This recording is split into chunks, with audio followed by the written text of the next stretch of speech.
Good afternoon, teachers.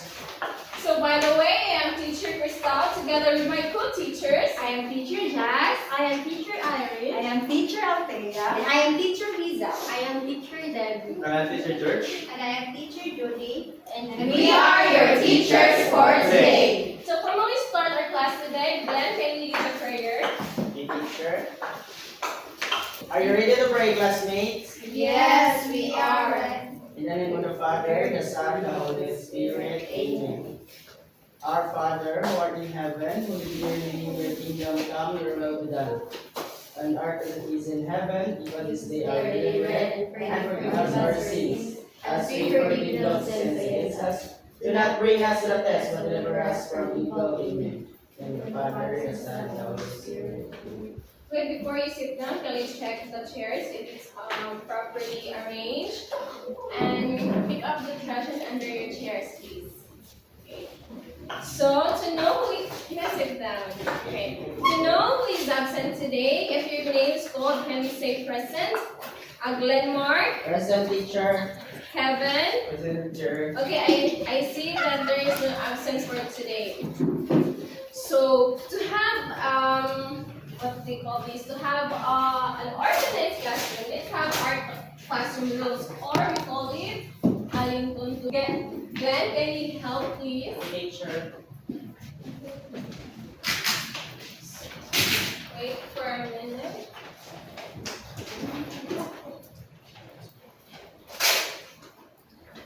Oh, class, have you eaten your breakfast? Did you eat already? Yes, sir. Okay. So, for our classroom rules or alituntunin, we will use the acronym GAMIT. So, Glenn, can you read the letter G?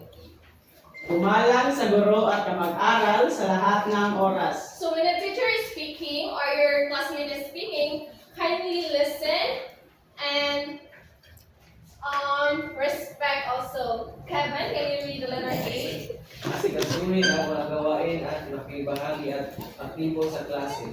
Ngayon, today we will have a lot of activities, so I hope you will participate. Letter M, maging responsable sa gamit oras at pakdang aralin. So, when you are going to go to your groups, kindly be responsible, don't make a lot of noises. Letter I, ingatan ang mga kagamitan at kapaligiran ng silid-aralan.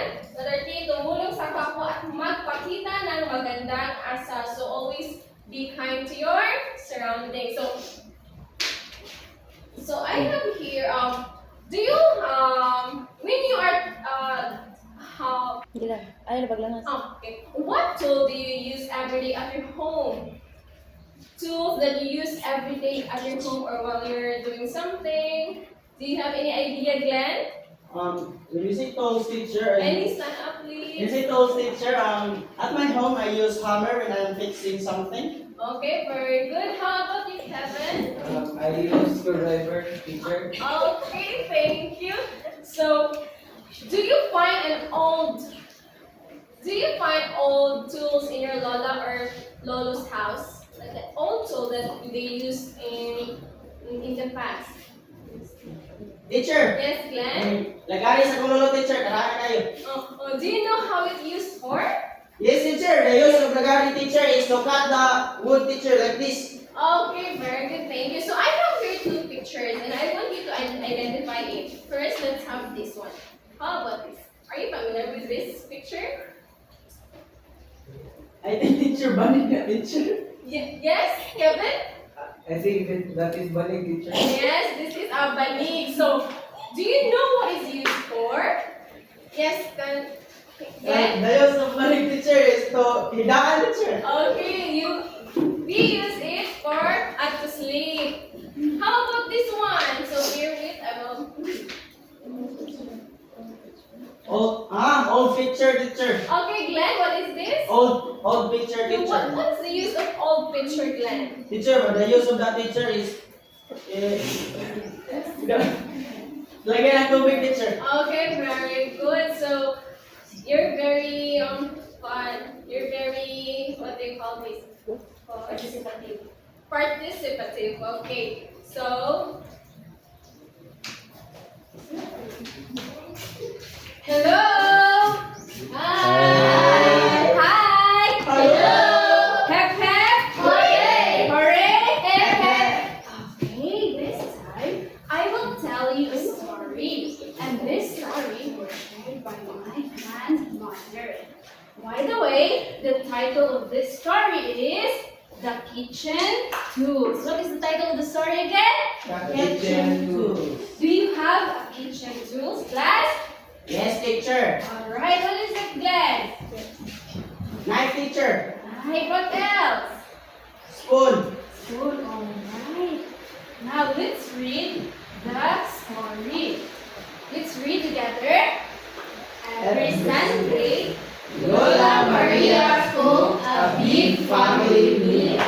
She used her wooden ladle to stir chicken adobo and her bamboo rice steamer to prepare fluffy rice. this ladle and steamer have been in our family for years, she said. They hold our love and traditions. As she mixed ingredients with a mortar and pestle, what do you mean by, do you have any idea what is mortar and pestle? No, teacher. Mortar is, in Bisaya, it is a lusong. Yes, lusong and yung panghalo niya. Teacher. Okay. The grandchildren listened, excited to learn that every tool has its own special story. They realized they could find similar tools in their own homes, each with a history to tell. Now, did Lola Maria use wooden ladle to steer her food? Yes, teacher. Okay, Glenn, stand up. Yes, teacher. All right, very good. So, do you think that a bamboo rice steamer is a traditional tool or not? Traditional tool, teacher. Okay, why, Glenn? Stand up. And because traditional siya, teacher, is because it is the use of bamboo, teacher. Yes, very good, Glenn. Now, do you have any special tool in your home that you like? Can you share it to me? All right. Yes, Glenn? teacher. Flat iron, teacher. Yes, very good. Flat iron. What else? What kind of tools do you like? I'm like oven, teacher. Yes, oven. Do you have an oven in your home? No, teacher. Okay, no. Now, based on our story and the questions that I asked you earlier, do you have any idea of what is our topic for today? Do you have any idea based on our story? I think, teacher, about sa mga tools, teacher. Yes, it might be about tools. Another idea? About the kitchen teacher. Yes, very good. About kitchen. Well, our topic for today, you got it right because our topic for today is about mga lumang kagamitan. Oh.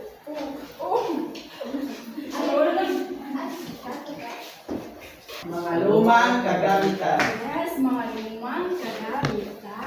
But, before we tackle about this topic, I have here a learning objectives that you need to achieve by the end of our lesson. So, you will be able to identify at least 3 traditional tools used in the home and community, and you will be able to express for importance of traditional tools. Also, you are going to illustrate traditional tools using simple drawing. Okay, do you get it, class? Yes, teacher. Alright.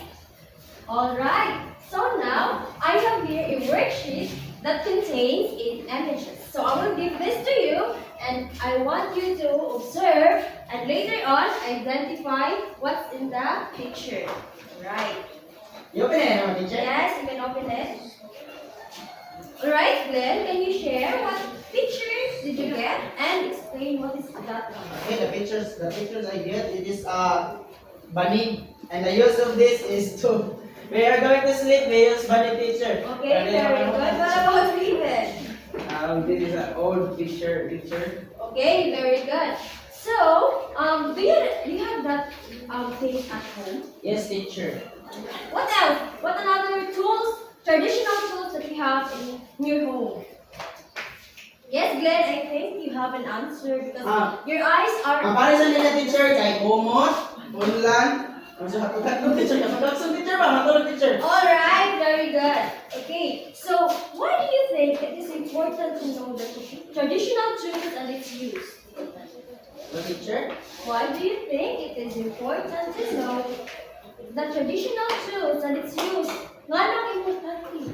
Bakit mahalaga? It is important teacher na we to know it is important to know the traditional tools and its use teacher because these tools are many daghan ng ating tradition teacher and then wala gini siya nawala na po siya sa itong modern era. Alright, very good. So, can we give the both of you a 3 claps?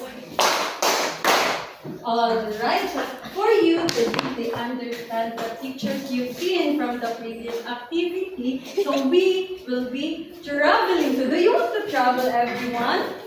Yes, teacher. So we will be traveling back, not to a far place, but in the old time. So are you ready to travel and see how people lived before? Yes, teacher. So today we will be traveling or learning about some of the cool old things, or in Filipino we call it mga lumang kagamitan. Very good. So we have here a lot of examples, and the first one is, what is this? Look at the picture.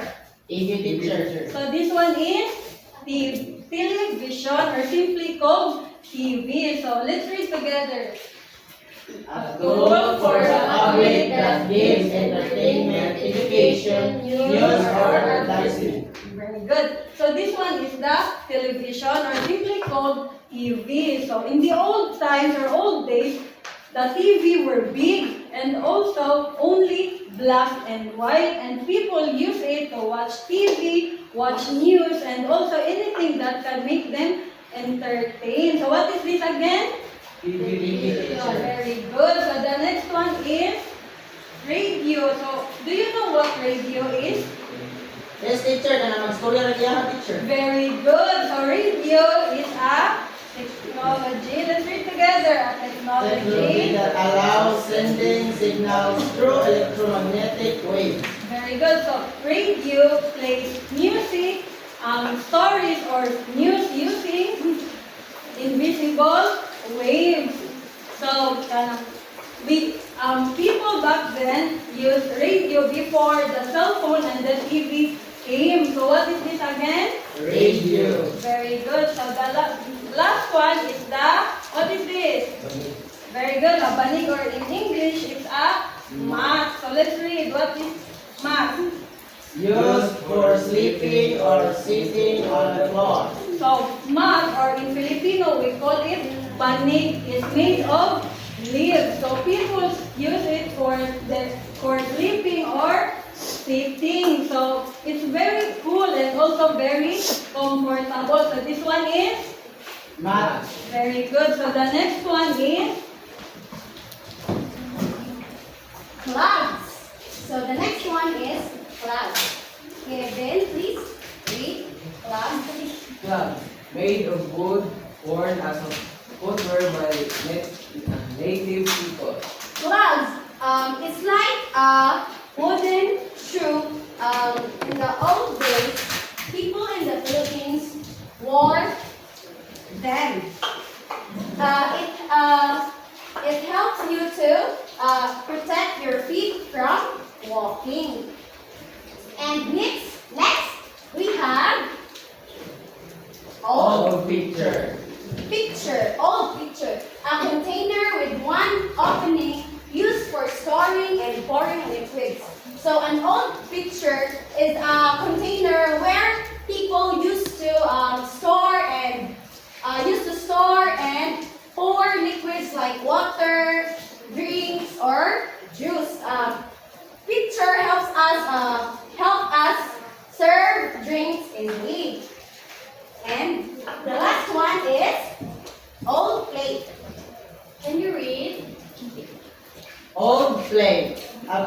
from Spanish influence that was commonly used by Filipinos around the 1980s. So do you know what is old plate?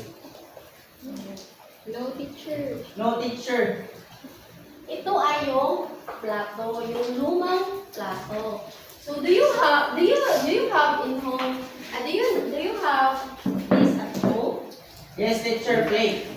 Your grandma have this old plate. Yes, teacher.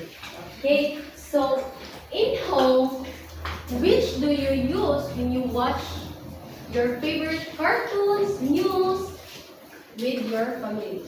Television, teacher. Okay, very good, Glenn. When you visit your lola's or tita's house, which you sleep on or sit on the floor during story time? What, teacher? Okay, very good, Kevin. And when you are thirsty, which container can be used to pour water or juice into a glass? Teacher, teacher. Okay, very good, Glenn. Let's give yourself a 5 claps. 1, 2, 3, 4, 5. Oh, when I say heaven, you say hooray! Heaven! Hooray! Heaven! Hooray! Okay, now. Okay, so who likes to draw? You Glenn, do you want to draw? What you Kevin? Do you want to draw? Yes. Okay, good. Now, before we draw, I'll give you an instruction. So, do you still remember this one? These are all tools. Okay, now I'll be distributing this. Okay, so this one for Glenn, one for you, and one for you. Okay, now you only need to draw is your favorite old tools that you find at your home. Do you have one? Yes, teacher. What's that? Math, teacher. Old tools. Old tools, screw, teacher, or Okay. hammer. How about you, Kevin? Spoon, teacher. Okay, so I'll give you 15 minutes to draw. Okay? Okay. Okay. Very good. Who teach you to draw? Sino to sa'yo? Your mom, your dad? No, teacher. Natutunan ko lang talaga to, teacher. Wow, magaling, magaling. How about you, Kevin? Okay, very good. Wow. Okay. Are you all done? Yes, yes, teacher. Okay, very good. Now let's give a 5 claps for you, okay? 1, 2, 3, go. 1, 2, 3, 4, 5. Alright, class. So now it's our time to share. So are you excited to share your artwork, class?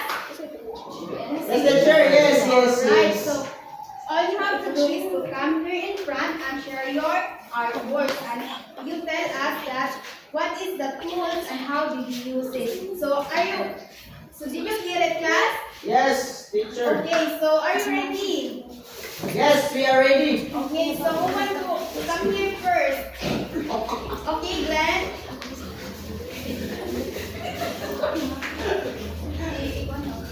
What is the tool? My drawing show here it is tools that you need to tools that it is a flat screw, teacher, and the use of this is to remove a screw. Okay, very good, Glenn. So let's give Glenn 5 claps. Yes, Kevin. My drawing is food and it is help to eat. Thank you. Okay, very good. Let's give Kevin 5 claps. Alright, for your homework, find a traditional tool in your home and take a picture if possible and write 2 to 3 short sentences and what is the use of that tool and why is it important. Is that clear? Yes, teacher. So be ready to share it to the class and this homework should be submitted on October 27. So you have a long time to do it. So to end our class, let's have Teacher Jasmine to have a clap. Yay! Let's have Teacher Jasmine have a